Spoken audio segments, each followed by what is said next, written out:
ही बुद्धि मरण जो मकाम है सरकार जो बेचारा पढ़ियल लिखियल मजदूरियूं पता करन मन पुरत तबके के हथ सां जेको सो निपोड़ियो पियो वञे। चोरियूं कनि भुरूं कनि छा कनि ही हिननि जी बजट आहे। सरकार बजट पेश कई आहे 7 सैकड़ो छा आहे 7 सैकड़ो मजदूर माण्हू ॾिसो त झलिया पिया आहिनि पेट्रोल में 2 किलोमीटर रस्ते जे वञण लाइ हुननि खे 200 रुपए पेट्रोल भरणु 200 रुपए जो पेट्रोल भरे घर ते हू ख़र्च करे ही ॿुधी मरण जो मक़ाम आहे सरकार जो। असांखे ॻाल्हि इहा सम्झ में नथी अचे ही त आवाम दुश्मन फ़ैसिलो आहे बजट 7%।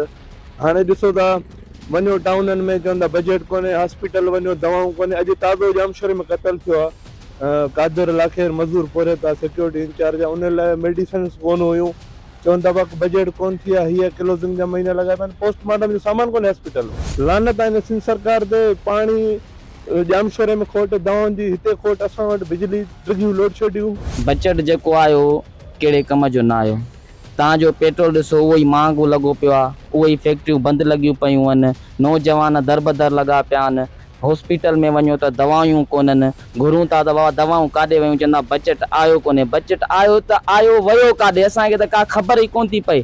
बिजली त बिजली कान्हे सुबुह वञे थी त ॿिए ॾींहुं राति जो अचे थी वरी चमको ॾींहुं हली थी वञे त उन ते बि केरु पुछण वारो आहे कोन। हीअ कहिड़ी सिंध गवर्नमेंट आहे असांखे त ख़बर ई कोन्हे। असां पाण सिंध में रहण वारा असांखे सहूलियतूं कोन्हनि त हीअ अवाम वीचारी छा करे। हे नौजवान दर बदर लॻा पिया आहिनि इन्हनि जो छा थींदो। वीचारा पढ़ियल लिखियल मज़दूरियूं पता करनि बजट अचनि था त ही पाण खायो था वञनि पुछण वारो केरु हिननि खां आहे कोन। बसि असांजे जेको सिंध गवर्नमेंट जे तरफ़ां बजट पेश कई वई आहे उनखे असां अवाम दुश्मन बजट करे छॾींदासीं।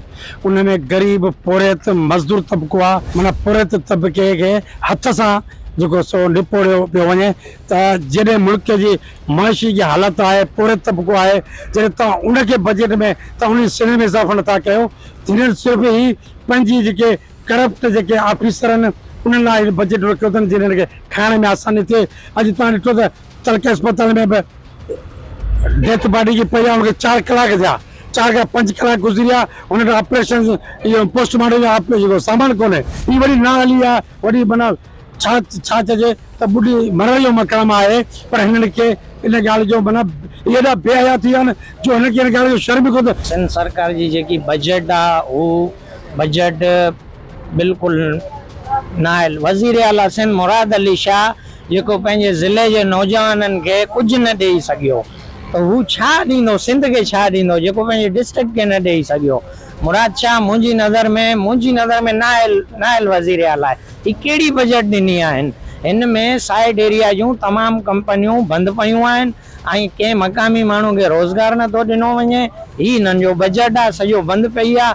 हुन खां प्लस में हू छा कनि चोरियूं कनि भुरूं कनि छा कनि ही हिननि जी बजट आहे। तेल आहे हू महांगो आहे माना बेरोज़गारी जी वॾी हद थी वई आहे।